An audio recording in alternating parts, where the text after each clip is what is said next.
Hey, Team Tolerator, it's Natalie, and I am here this week with a special spooky season surprise. I am going to release the full review that we did with Darcy from our Final Girls episode, both of our Tortured Poets Department episodes, and both of our wrestling episodes. Together on Patreon, we reviewed Lisa Frankenstein.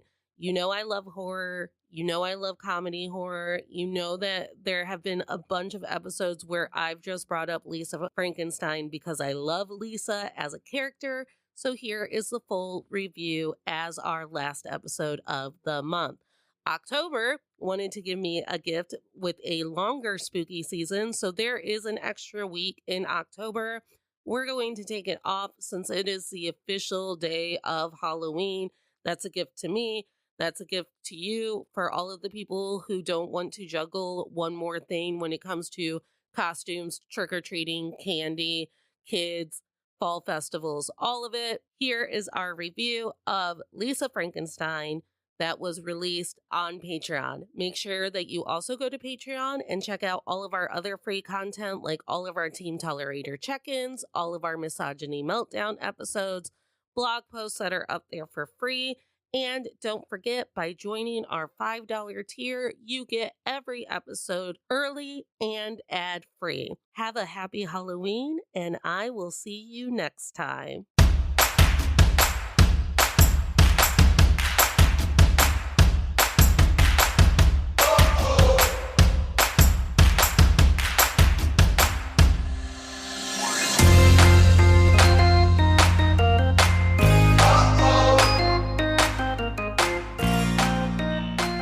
Hey, Patreon members, thank you so much for supporting the show this month. As you know, for March, we are celebrating women and the work of women. So I have one of my favorite women here, Darcy, from our wrestling episodes, and she's joined Elizabeth to talk to us about horror. And that's what we're doing today. We're going to celebrate Lisa Frankenstein because there's been nothing girlier since the Barbie movie than Lisa Frankenstein. Agreed. I loved this movie. I've been going to cheap movie night pretty religiously. I go at least 2 or 3 times a month. Okay. So I am at a point where people are seeing trailers for the first time that I feel like I've been waiting on the movie for years. And that's how it was for like Lisa Frankenstein. I'm like, when's Lisa Frankenstein coming out? When? I want it now. Right?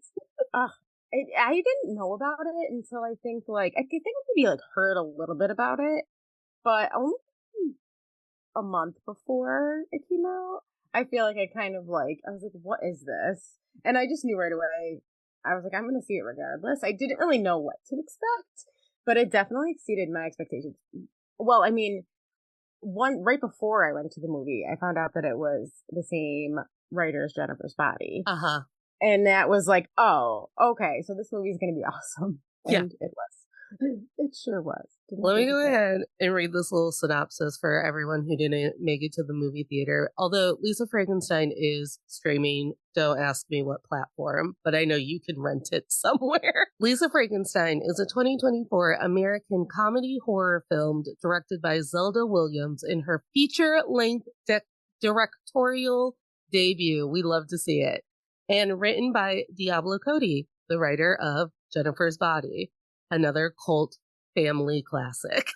Amazing. Cult family classic. For sure. The film stars Catherine Newton, Cole Sprouse, Liza. I saw that Z and went, Lisa. That's right, a name. Right. That's where I would go too. Liza Soberano, Henry Elkenberry, Joe Crest, and Carla Gugino. I've never been able to say her last name correctly. The plot follows a misunderstood teenage goth girl who meets and develops a relationship with a reanimated Victorian-era corpse. And Cody has gone ahead and let us know that Lisa Frankenstein is, in fact, set in the same fictional universe as Jennifer's Body. Yes. Where just about anything can happen. About anything can happen. Where do you want to start? I mean, we could maybe go through like the characters a little bit to Yeah. start. Yeah. Should we I just gush on Lisa for a little bit? yeah. Yeah, we can. I loved her. And I didn't even realize that she is actually the same girl that's in Freaky. Mm-hmm. Have you seen Freaky? I haven't seen Freaky. Oh, you haven't? Oh, it's good. You would love it. You would love it. But she stars in that too, and it just kind of like makes sense. They have like a similar vibe, I guess, kind of thing. But I loved the character like front to back. Like she was just amazing. I loved like her acceleration into like goth clothes and like her attire that she was wearing. That was a big thing for me. Some background on Lisa. She is currently living with her father, her stepmother, and her stepsister because her mother was brutally murdered during a break in. Yeah, and it was only like a year or two before. Right. Because men get remarried quickly. So quickly. And because her father did what a lot of men do and just band aid married someone else, he just fully expects that Lisa is over it too. There's no therapy in the Lisa Frankenstein universe. No. There are self help books on tape. Yes, they're just do it in person. Do it in person or just keep listening to Dr. Phil on a cassette tape. Right, right. What I love the most about Lisa is she's insecure in the most confident way. Yeah, I think that's a really good way to put it. She realizes that she's a weirdo and she's like, I'm just weird. So I'll just stand here quietly while my very pretty stepsister takes me to a party. Or I'm pretty sure that the boy I like doesn't like me back, but I will write him a check yes or no letter and drop it in his locker. Like, she's just your quintessential, like, romantic teen girl who's like, Yes, oh, the entire totally. time. I love like how when it opens, it has like the cemetery and like her like hanging out in the cemetery, and I love that it's like an abandoned cemetery in the middle of it's in the middle of the cut through whatever that is between neighborhoods, I guess. But she's in love with this. Well, I wouldn't say she's in love with. She's enamored with this tombstone that has like a man etched. I don't know, how would you like a sculpture of It's a like man a on it? bust. It's like a bust on top of the, yeah. Yeah, and she just is so. I don't. She like makes. What does she say? Like, I wish I was with you or I wish I something. was with you. Yeah. It's so weird, and I love when she's telling Taffy's the sister, and I love when she's telling Taffy in the car like about it, and Taffy's like, "That's really weird," and she's like, "No, no, it's like totally normal." Like, I love how nonchalant she was about her hanging out in the cemetery. Right. She's like, my mom's dead. I hang out in cemeteries. I have done what many 16-year-old girls have done before me. And I have created an entire backstory for a man that I will never know. And I am in love with him. And that's fine. It's so good. It's so good. I also feel like she made up a lot about his backstory, but because this is like 80s, 90s Yeah. time I think it's period. 1889, I think is the Yeah, year. it's the brink of the 90s. Yeah. For someone who doesn't have the internet, she like knows a lot She about does the corpse. she does know a lot about the corpse. I didn't really think about that. I feel like did we ever even get the name? Or no, it's like kind of cracked out. Or like it's like a I'm looking it up right now because I was just wondering that too. I was like, do we just continue to call him the corpse? Because so I did notice he was credited as the creature, oh, which I loved because the whole movie has like very Universal monsters vibes, obviously with Frankenstein. And I was like going more towards Bride of Frankenstein, but it's also kind of like Creature from the Black Lagoon vibes. Like, I just love like that old school monster vibe. And I just felt like Lisa Frank, and then also like the Lisa Frank aspect of it, where it was just so bright and colorful. And I'm not sure if it was intentional, but I hope it was. Annie and I looked it up because she texted me and she goes, am I late to the joke or is Lisa Frankenstein a play on Lisa Frank? And I was like, I haven't heard that. So maybe it's just a wild coincidence. And then I Googled it and they were like, no, we were paying homage to Lisa Frank. And I was like, that's why the dopamine hit me so hard. Right, right. I could totally see it. There was also, I did a little bit of research, which I thought was really cool. Oh, her name is Lisa Swallows. We forgot to like put her full name in it because like every time she gets like called in the neighbor, like at in school, they're like, Lisa Swallows, please come to the principal's office. And I just like, nobody ever like makes a joke about her name.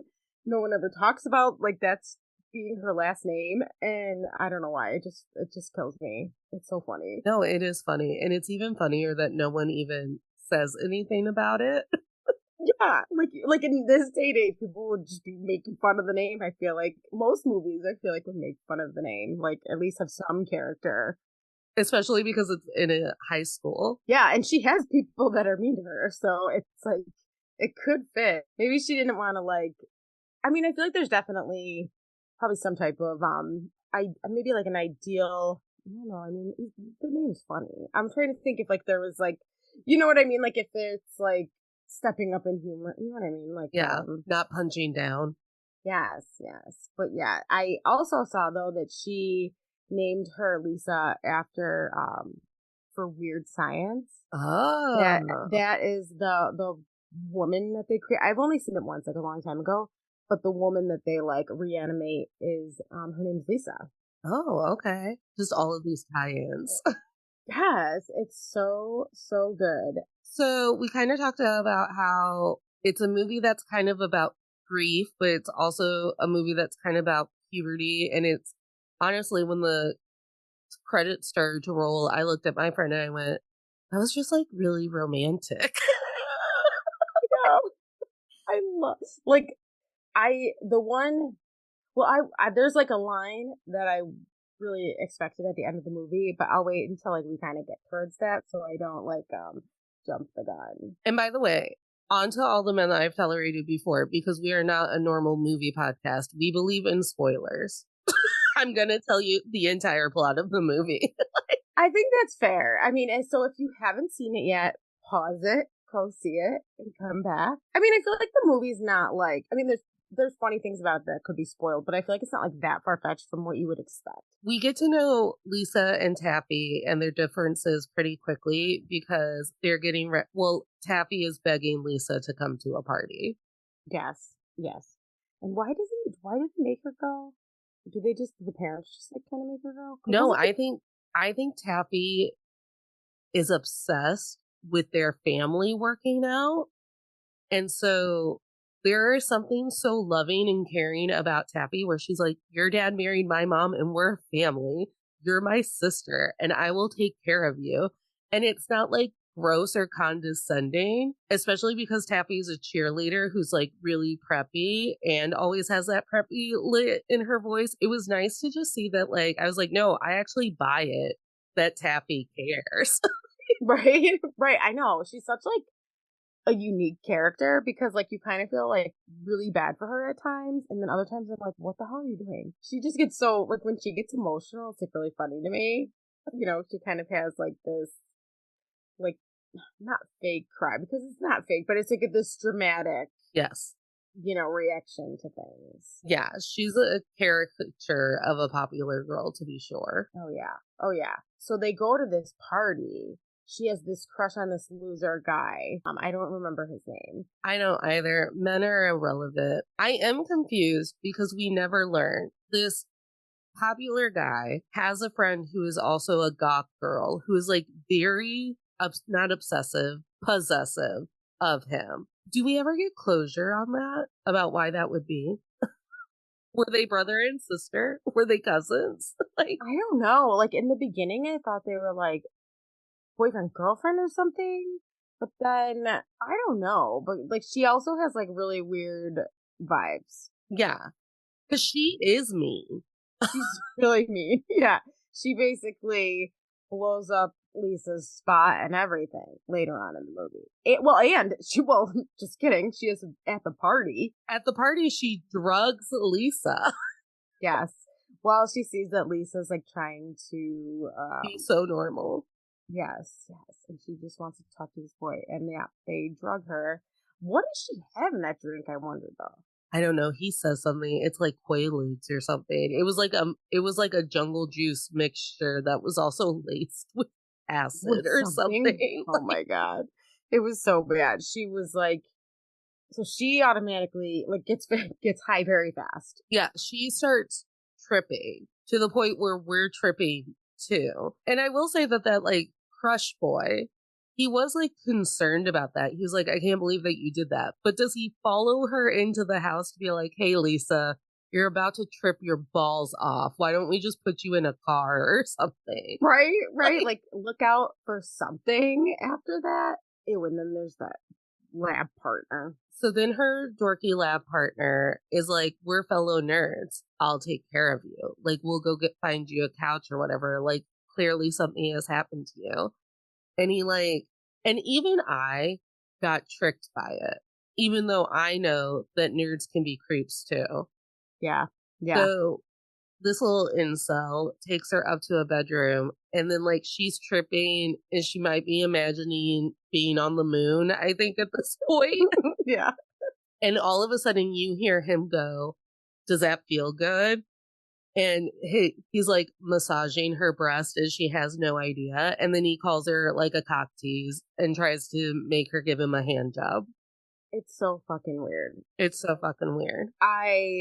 He's such a creep. He just like, ugh, he just gives me the heebie-jeebies, and like, he just like thought that it was just gonna happen for him like that. I think what's so fun about movies like Jennifer's Body and Barbarian and Lisa Frankenstein is that the directors and the writers want to remind you that like the monster isn't always the monster. And I know that like a lot of white bros are going to tell me like, oh, Stephen King did that first. There was always like a human monster compared to the real monster. And you are correct. Good for you. Yeah. It is something that happens in horror that I'm like, no, because like as a woman, I understand that I have to be on my guard even when you don't come off as monstrous, or even if I've known you for 20 years. Do you know? Side note, and you could leave this in here or not, but I just watched A Promising Young Woman for the first time. Stop it. Mind blown. Mind Mind blown. blown. Yeah. Yeah. So it's kind of a similar vibe. I won't go into that, but if anybody here hasn't seen that, it's a great movie. I feel like for if you like horror and like the thrillerness of it, it's great. I feel like for your audience. If you love villainous women, which I do, and I think like Lisa is on her way to being like a villainous woman. Yeah. Well, so she ends up leaving the party, right? Takes the shortcut. Tells the corpse man, I wish I was with you. Yes. And somehow this like I don't really understand how, but I guess it's like that's the part that they're in the same universe. Somehow all of a sudden there's like a green storm, there's greenish blue clouds, and we can tell that something has happened. And is the tombstone struck by lightning? Mm-hmm.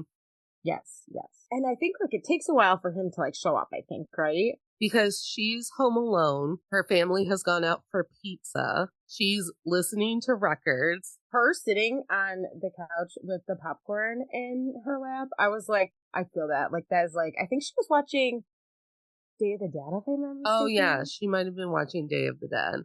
Yeah, and like, ugh, I was just like, girl, that's like my comfy zone too. But what happens next? Well, as a woman who has experienced a break-in before that resulted in the death of her own mother, the creature, Cole Sprouse, is trying to like beat down the glass door to get into her home. And eventually he does. And she runs for him for like 30 seconds. And then all of a sudden she's like, do you want to listen to Air Supply? Like my friend Sam said out loud, she's like, your mom was murdered during a break-in. And you're just like, hey, weird zombie man, do you want to chill?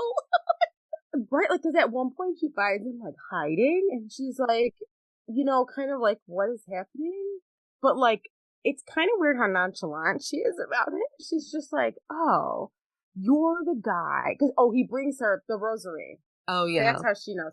Because she had her mom's rosary on the grave. And then she's like, "Oh, my one true love, the headstone."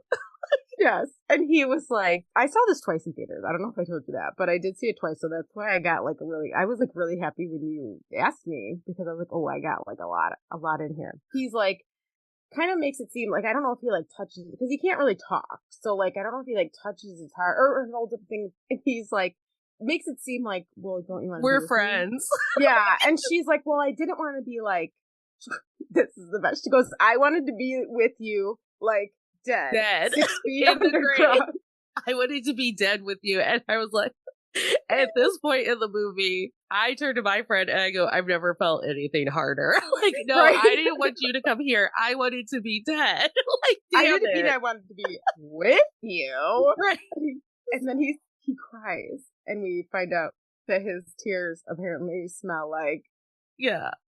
Just like rotten eggs. It's terrible. and it's like, why do only his tears smell? Right. Why doesn't his entire He's really body gooey. corpse? Yes. He's really gooey in the beginning. And she puts him in the shower with all of his clothes on. He does look like the creature from the Black Lagoon because he's like dripping in mud and rain. Right. You know what? I didn't even like really put that together, but I'm sure that was a Yeah.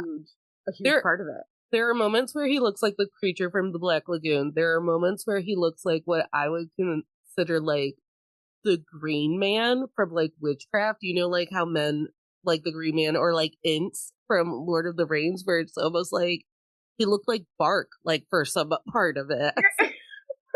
I think the funniest part about like Lisa Frankenstein just being like, oh, right, we're a couple. You're like, we're friends.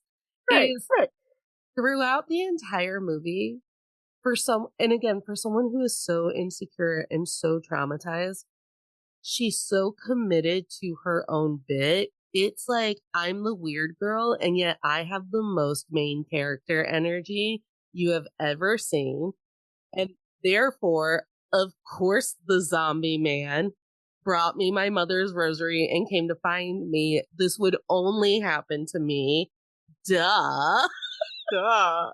Obviously. And I think that's why I love her so much. Oh my god. She's so funny. Oh, and then how did they first get, so Taffy has a tanning bed in like her own little Garage.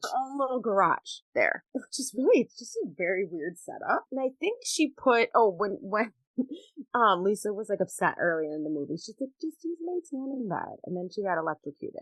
What made her put him in the first time? Do you remember? I think it's a while. So she puts the creature in the closet. She's like, stay in here, my family is back. The stepmother is screaming about her precious moments because they're broken.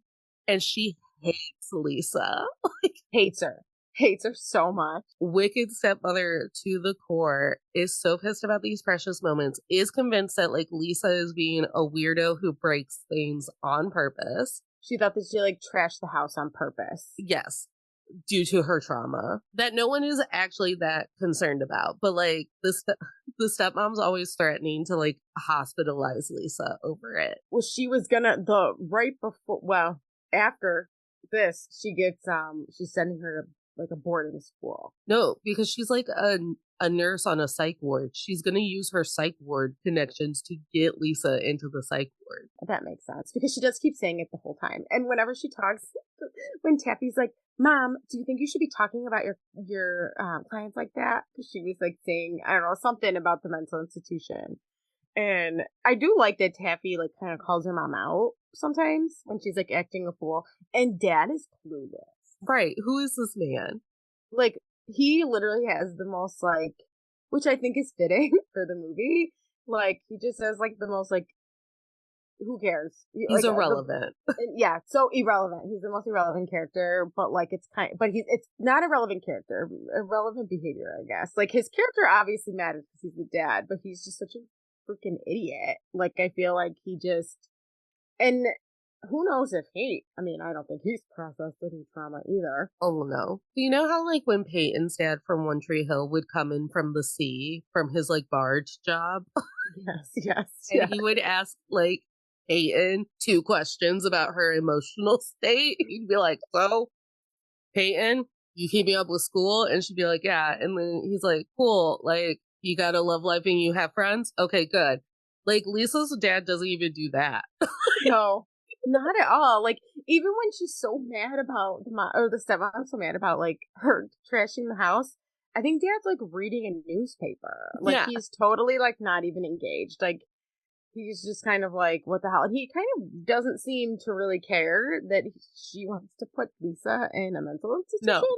He's just like, whatever happens, happens. So she has the creature in a closet, and he quickly realizes that the stepmom's not nice to Lisa. So now he's gonna fuck with her shit. And he like drops nasty worms from his corpse body into her cottage cheese. No, that's because and he's able to sneak behind her because he kind of like drags his leg as he walks, but he is able to sneak behind her because she's wearing headphones and listening to like a Dr. Phil on cassette or something. It's the intuitive person, and About how she's an empath, and that's why like she thinks everyone else is awful.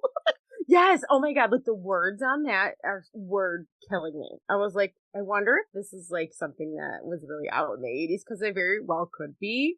Like, but it says on there like empaths seclude themselves for a reason and like all this stuff. And I'm like, it just made it seem, yeah, it was clearly, I don't think she's listening to the right helpful audio book or whatever. She's in full aerobics gear, like neon aerobics gear. Yeah. Oh my god. And then the shampoo carpet guys come and they ask to clean it. She's like, you can eat off my carpets. She's like nuts. She seriously, she yells at like the men who are just trying to like, they're just going door to door trying to clean carpets. And that's when he gets the worm. But of course, Lisa gets the blame for that. Yeah, well, because they don't know that there's a corpse living in there. Yes. When Lisa gets home from school, this is all confronted in Lisa's room, and She's screaming about sending Lisa away. yeah, and the creature, does he just like come out and attack her? He does. He finds something, it's like a sewing machine or something in the like closet, and he hits her over the head. Oh yeah, and it's just instant. She's dead. And then he takes her ear. Yes. Because he has a missing ear, and he's very insecure about his missing body parts. Yes, he was very, because he doesn't have a hand or an ear, and he's trying to like, yes, I totally forgot because he kept bringing it up, and she's like, I'm not a doctor, I can't do that. Right, this main character energy is like, what do you want? I don't know. Right. So he rips off stepmom's ear, and he's like motioning to Lisa that like, I have an ear, you should sew it back onto me, because she does sew. Like, that's her part-time high school job at the cleaners. And she goes, I couldn't possibly, not until we hide the body. Like, she's like, there's no reprimanding that you killed my stepmom. She doesn't care at all. No. She's immediately like, of course this has happened. Of course. And they bring her back to the cemetery, right? And they like throw her in an empty, is that where they put her? In his grave, I think. It's his grave. Yeah. They are able to get away with it for a couple days because she was supposed to be going on a trip that she actually was canceling, but Lisa was the only one that knew. So we play it off to Taffy and Dad that Lisa is on her trip and not missing or dead anywhere.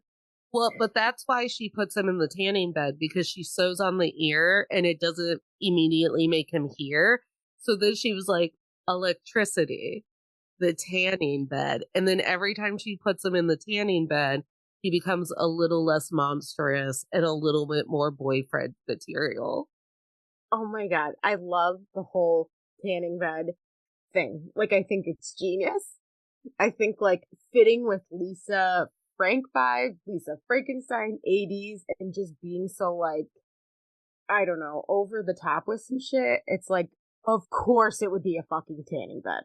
Like, it's just so perfect. And I never would have thought of it, I feel like. Tanning beds have, like, they're in a couple horror movies, and they're, like, traumatic, traumatic deaths. And this one is, like... the vehicle of life. Yeah. Which is so 80s. Again, it's so feminine to have, like, the tanning bed be, like, a supporting role in the movie. Yes, that's like in place of Dr. Frankenstein's like whole contraption and like wheeling Frankenstein up to be electrocuted. Just go with the tanning Just go with the tanning bed. It's already on the fritz. bed. Oh yeah, because it's very like rickety. And Taffy got it from like winning a beauty pageant or something. We kind of Elisa kind of gets a taste of this. I don't know what she's I honestly don't know what she's really getting the thrill out of. I guess just like putting like helping him. No, I don't even think that's it. I think what I like the most about Lisa and Lisa Frankenstein is it's truly all about her. And like normally it's like, ew, gross. Why would this be all about you? And I'm like, no, I love that like she's a she's a villainous woman, not because like she's actually a murderer or she's Jennifer's body with like the alien shit, monster shit going on. She's literally just like a vapid teenager who's like self-centered, and it's like that makes you villainous, Lisa. Like it, Right, of course.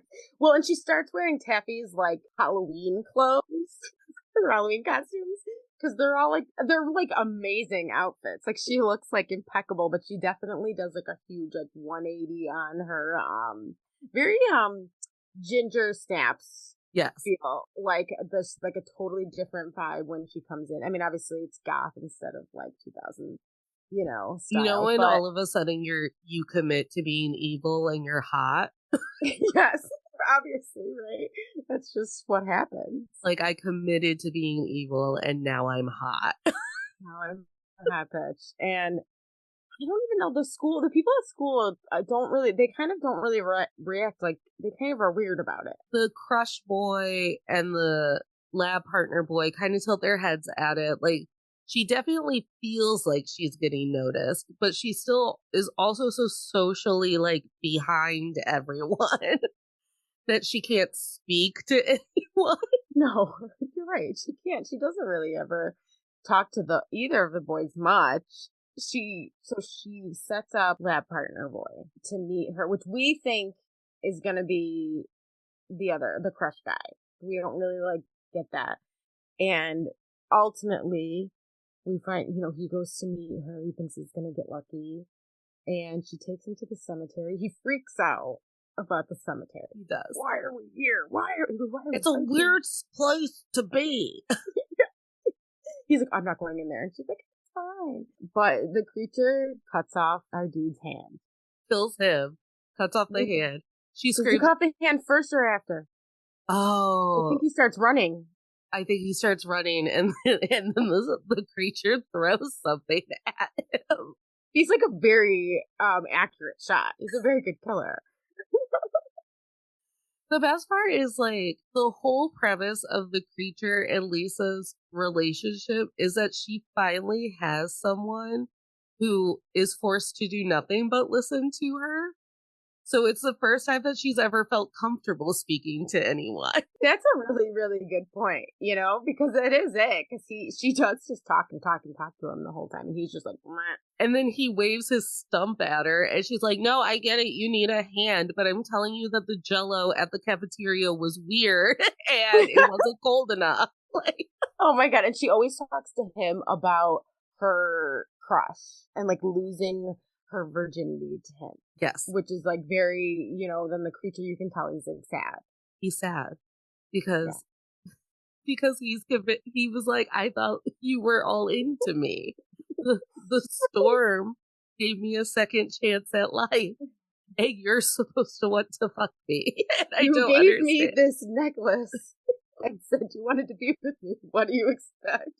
And she's like, I meant dead. I meant in the ground. I was like, relatable.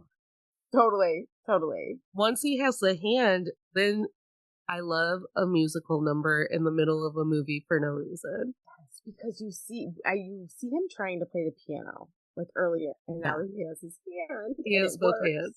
He goes back in the tanning bed and he plays. Can't stop this feeling. Yeah, R.E.M. Speedwagons.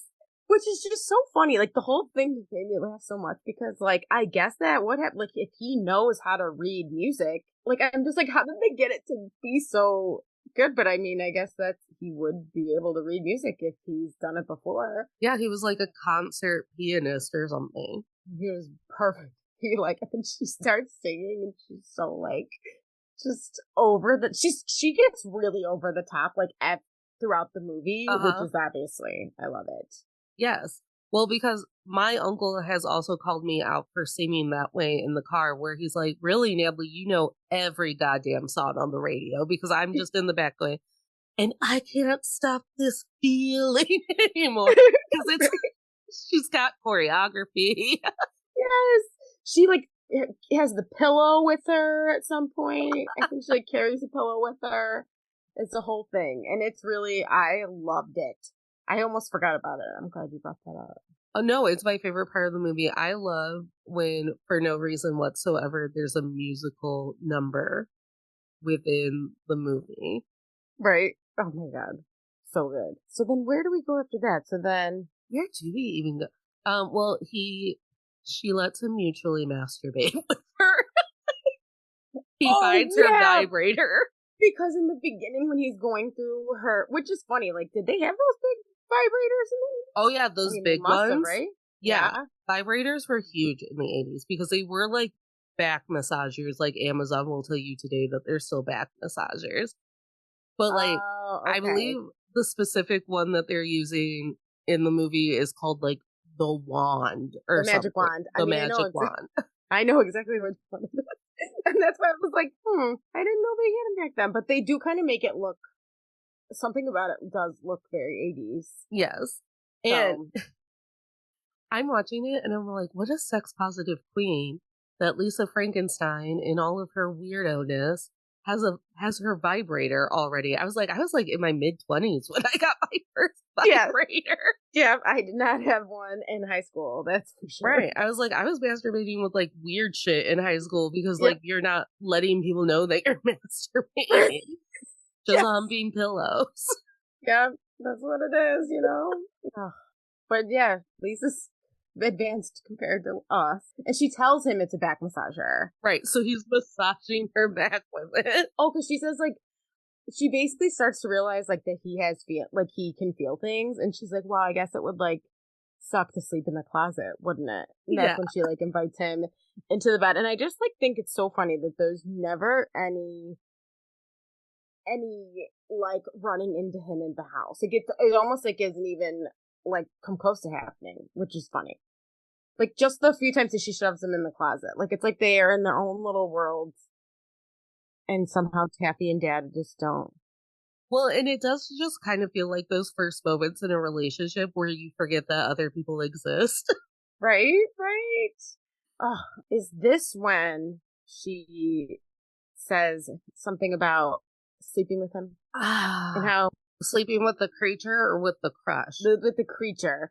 Because for some reason, I obviously we know that it happens before she confronts, Right. Yes. so the conversation has to happen first. So like, but that's when we find out the creature has no penis. Penis. He has no penis. There's not really like any other like explanation.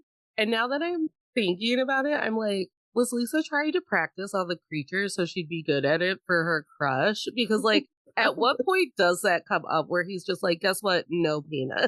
Like, She thinks she's like, we're gonna die. I'm gonna get caught. I only have like so much time because like she knows that oh, Taffy gets her back tuck and she comes home yeah. and she's like, I gotta call mom. And she calls like all the hotels and she's so funny about it. Like she really is like, I called every single hotel and she knew when the dad's on the phone describing like her mom, he's like, what eye color? And she just takes the phone and she tells him like, or tells them like the eye color, hair color, what perfume she's wearing, what clothes she was wearing. Like it's just so funny. I'm like, wow, the Taffy character is just, she's so observant, obviously, and like smart.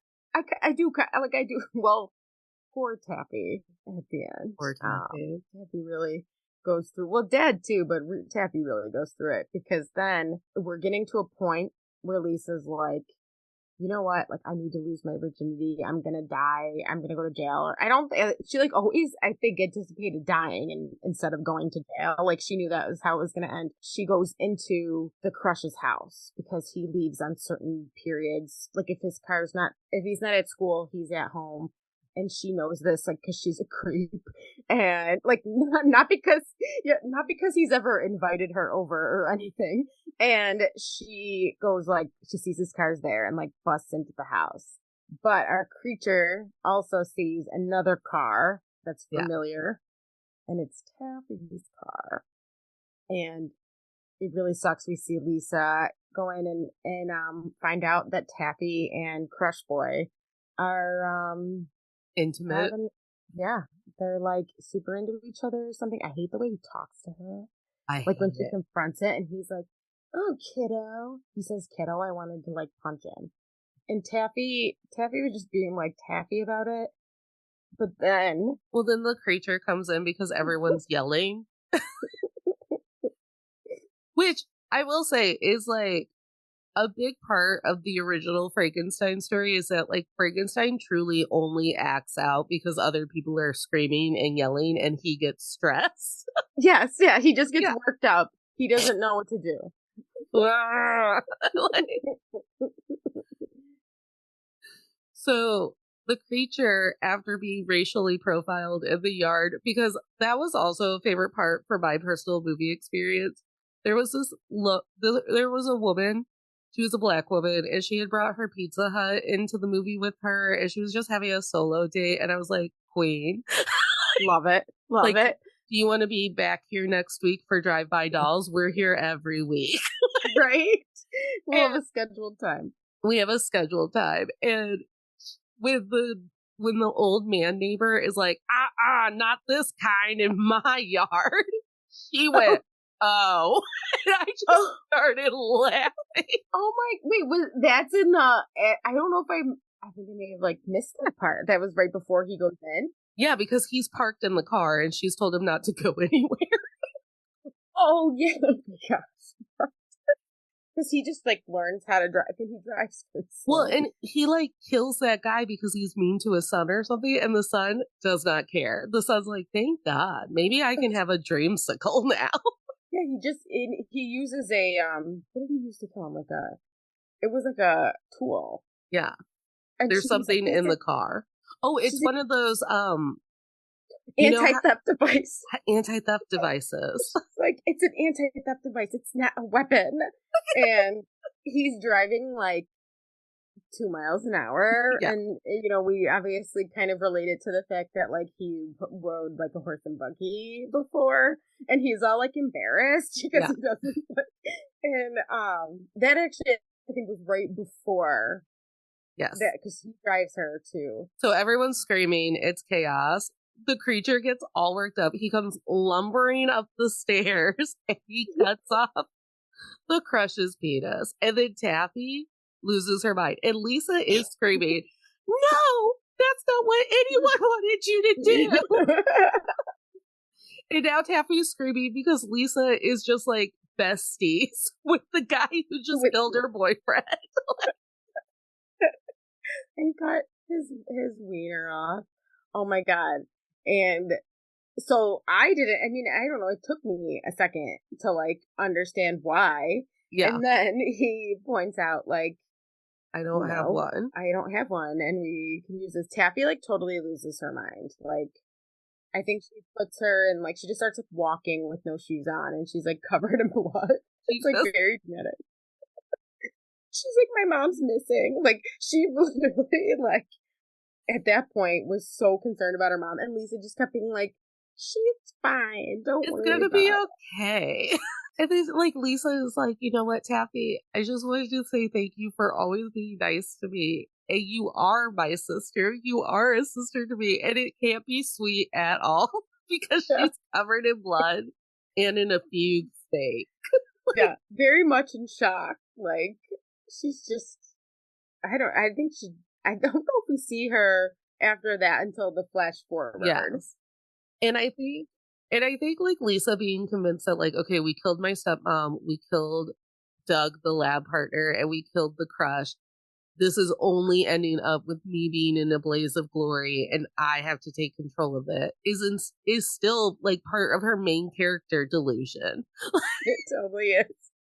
It totally is. And so I think it goes right after that. Well, I think that, no, first she sews on The penis. penis. My favorite thing is when he tells her that, and he's like embarrassed to tell her that he doesn't have it, and you can tell, and she's like, "Oh, that's like the least important thing about being a man." And I'm like, you know what? That's a good point. That is a very good point. Like, I love that she said that. They end up having sex, right? Yeah. Two Right? Yeah. REO Speedwagons. I can't stop this feeling How, anymore. how could I forget? And it's the first time that we see Cole Sprouse's actual face. Oh, yeah, because he's like finally Right, because the more she shocks him, the more boyfriend material he becomes. right. Oh my god. So then you fast forward to Well, after she and him have sex, then she like suicides herself in the tanning bed yeah, to avoid the police. and he like sits in a fold out chair at some Yeah, point. with like a tanning like screen.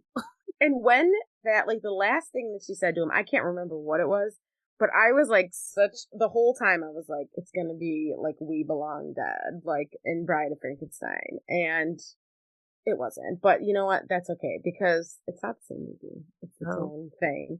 You know, but she like burns up in that. And I don't know why like he doesn't stay there though, right? Like where does he go?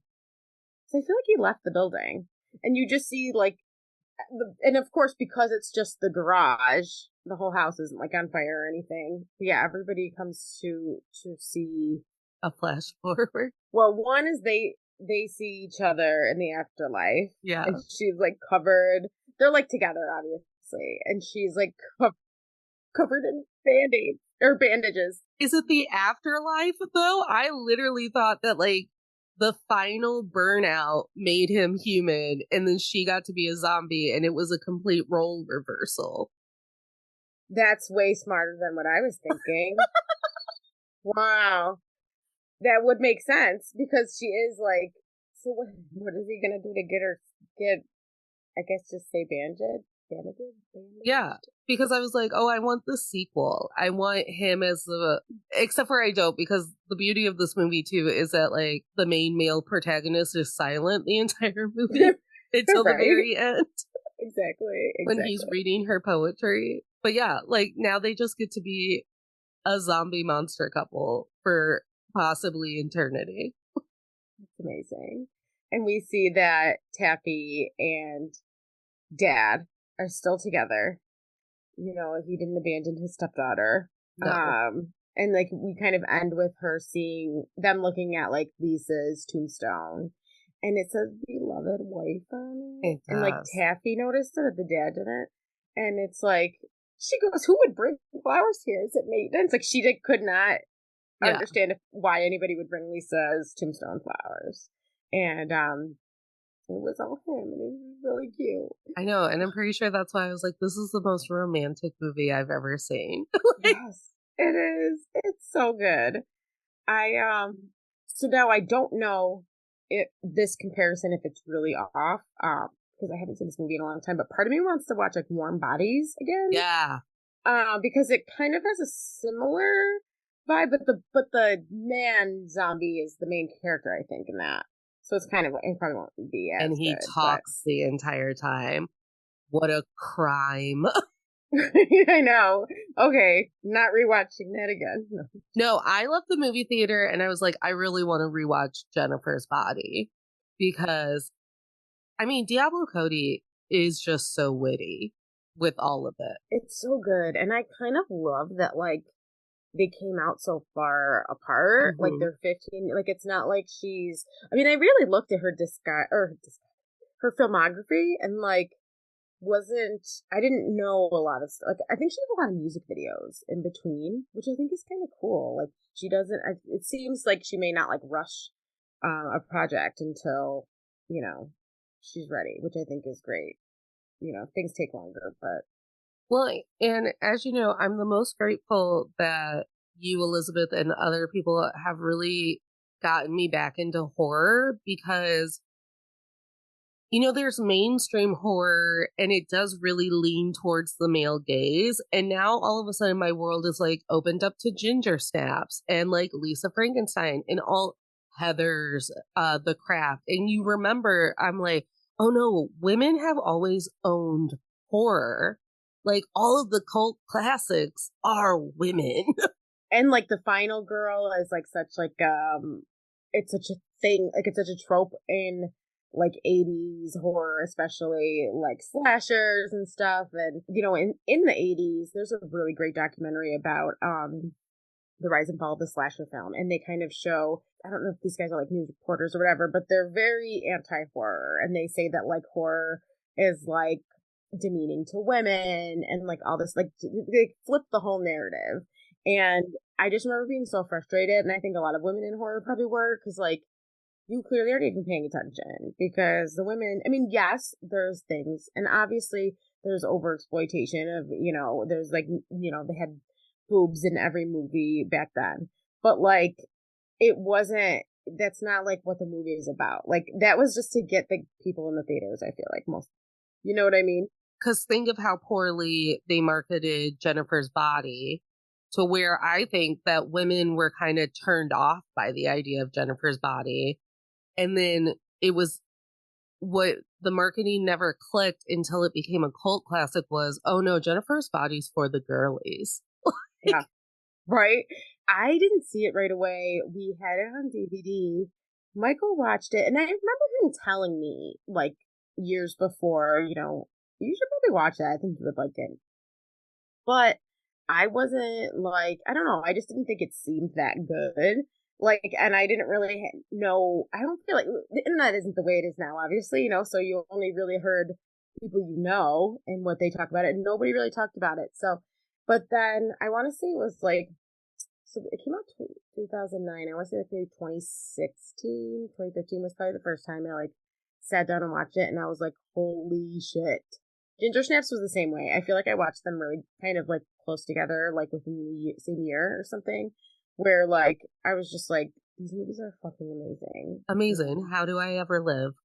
Right. Like I was like, how I'm mad because I used to see like the Ginger Snaps like tape at Blockbuster, and I just like, it never seemed, I didn't really like monster movies back then. Like I didn't really watch any. Now I'm like, werewolf, sign me up. Like, but back then that wasn't necessarily, which I don't even know if they said that on the case. So like whatever I read on the case, it didn't seem, we would always pick something else. I will be a little bit embarrassed when they make Twilight into a scripted series because I'm gonna have to watch it. Like, how are we I, not gonna watch it? I never watched the original. Well, I never watched the movies either, but I read all the books. Okay, I didn't read the books either. I was really into True Blood. Was I love True Blood. simultaneously happening at that point. And I was very into True Blood. And I don't know, yeah, Twilight. The books are good. Was that the one with the? Because I remember I compared that and 50 Shades of Grey and like their popularity when they came out. And I know one of them was poorly written. Was it 50 Shades of Grey? They're both poorly written, but 50 Shades of Grey takes the competition because 50 Shades is based off of Twilight fanfic. Yes, yes. My friend just told me that. I had no idea. I had no idea. So like, and Twilight's written for like young adults, so like you kind of get a pass like with your writing. I know. I do love Kristen Stewart though, but I never wanted to watch them just because I feel like they're so cheesy and like, Yeah. Well, I don't know this, that when I was a teenager watching the first, well, I guess I was a sophomore in college watching the first Twilight movie, Twilight turned me off of Kristen Stewart to the point where I was like, she can't act. She's kind of shitty. Like, she's Right, not, right. like, she's not my type of woman that I want to be watching. And now I'm literally counting down minutes until I can go see Lies Bleeding. There's something about cinema currently that's so feminine and so gay coded feminine. I find this movie, even though every relationship is very hetero in the movie, to be so gay coded, just like Jennifer's body. Yeah, definitely. I could definitely see that. Lisa gives me real big chaotic bisexual energy. Yes. It could be that all chaos bisexuals are main characters and we just walk through life being like, of course the store would be robbed while I'm here. Right. This is but yet another chapter in my life. Right? In my story, my main character. What's great about Catherine Newton is she pulls off this very subtle way of it's like Catherine Newton isn't acting for the camera.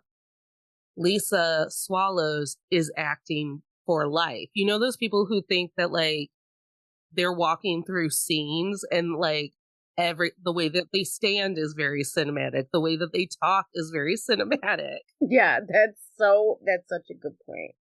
I know because I do it. Same. Been there. It's a hell of a time to be alive, to be a woman who loves film, because Yes. it feels like due to the writer's strike that all of the smaller studios Yep. like we'll follow the strike rules, and they actually got to produce their movies. And now we're getting movies like Drive By Dolls, which is about two lesbians. Love Lies Bleeding. Lisa Frankenstein is going to be a cult classic at some point, and it's just like I can't get enough of I loved that American Fiction, I believe, won Best Screenplay last night at the Oscars. Okay, I haven't seen that. Yeah, it won one of the writing awards, and now I'm insecure about what the writing awards are called for the Oscars. But I think it was like original screenplay, or maybe Oh yeah, because adapted, they do original and adapted. Yeah, maybe it was adapted screenplay because I think American Fiction is based off of a book. Okay. I loved American Fiction because it finally feels like white men got out of my movie theater. Oh. Right. It finally feels like, yeah, it feels like safe to decenter white men and heteronormativity from my movie experience. Right, which is really wonderful when you start to experience it. Right. You know? Okay, and I also have to make sure that you and everyone else is aware of Zendaya's movie that's going to be coming up this spring or summer that's not Dune. It's called The Challengers, and it's about her being a tennis pro who gets injured, and her way to cope with being injured is to sexually torture like two white boys and like pin them against one another. And I was like, this is also gay. I can't explain it. It might just be how I'm feeling. Oh my god, that sounds so good. It's Have you so seen hot. American Mary? Have you seen American Mary? Uh-uh. That's like, it stars Catherine Isabel, who, Ginger, and she's a med student. Like she's like to be a surgeon. She's in med school, but like she can't make the bills. She's like, kind of run, for her money or whatever, and finds herself in this situation where she there's this underground market of like body modification that like isn't like legally done, so she starts doing it, like just like little projects at first, and then because I think she fails out of like med school or something, but there's a little something that happens in it, and she gets her revenge. Honestly, like it's one of my favorite, like especially like feminist movies for sure. It was directed by the Soskas, the twins. They really haven't done like a whole lot of popular. All right. Well, I am going to tell the tolerators goodbye because we gave them a very thorough. Is there any lasting thing? You did want to bring up that Zelda Williams is the daughter of Robin Williams? I totally forgot, and I texted you that earlier. It was all Zelda Williams. Yeah, Robin Williams' daughter. I think that's really cool. That does make me. I think it's very cool that after everything that Robin Williams went through, that Zelda's now creating films. Yeah. Yeah, and that she's on like behind the camera where maybe you don't have as much pressure as like obviously Robin had. Ugh. I hope she makes more movies, but I hope both of them make more movies. They were a great team. I honestly, instead of the Marvel universe, I could do a Diablo Cody every year. Oh, me too. Let's bring it on. She can tackle any, like, she kind of, so she did like a cult possess. And then, you have this like creatures monster movie. I mean, there's a lot of other options that she could do. She could do like a werewolf movie would probably be too dangerous now, but I would be here for it. Vampire. I could see her having a very Lost Boys vibe for a vampire movie. Oh yeah, and it would be with women, and so it would be amazing because Lost Boys is amazing. But there's so many men. But there's so many men. There's only two women in the whole fucking cast. Honestly, now that we think about it, it's like the mom, the girl, and then the little girl. So three. Oh, I'm going to ask you this because I asked JD this when we did a recording for International Women's Month too. How are you celebrating womanhood this month for March? Well, I am celebrating womanhood by there's probably a few different things. I quit drinking a couple days ago. Not that this is like, I feel like it's just kind of like it's like the first time that I like have made this decision like solely on my own, and like not like I've done it like because Michael's quit drinking before, and I've just kind of like been there as like a partner with that. But like, so I feel like I'm really focusing on like my like health and like getting back mentally too, because I'm in therapy. I just went back to therapy. So I'm working on being like a whole new woman over here, just trying to like be better, I guess.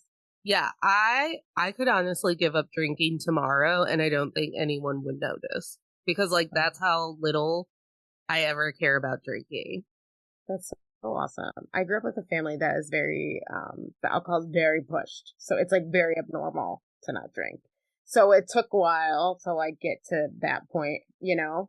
But I now Coca-Cola that I have to put myself on a 12-step program if I want to give up Coca-Cola. yeah, I'm really, really a big pop girl too. So I totally understand. I was saying it to my therapist today. I was like, part of it is like when I wasn't drinking, because there was like a good year where I didn't drink. And I was like drinking so much water. I was like working out more. I felt like I just like felt physically so much better. And I'm like, well, now then I went back to like kind of like having a drink, here and there. And then it's like I'm already dealing with trying to rehydrate myself from my coffee and my pop. Yeah. And then you're adding in alcohol is like only making it 10 times worse. So like that was a component too. I love my pop. I love pop. Thank you, Darcy, for being here to talk about Lisa Frankenstein. It was so much fun. It was so much fun. I'm really glad you had me on. I loved it. Thanks, Patreon members and tolerators, for helping support the show. I hope you have a fantastic Women's International Month. And I hope that you're enjoying all of the insane blog posts that I'm writing and the little snippets of the misogyny meltdown. It's time to start having fun in my brand of feminism. Yes, yes. Fun is on the horizon. We're ready. We're ready. We've decentered men and now we're making fun of them.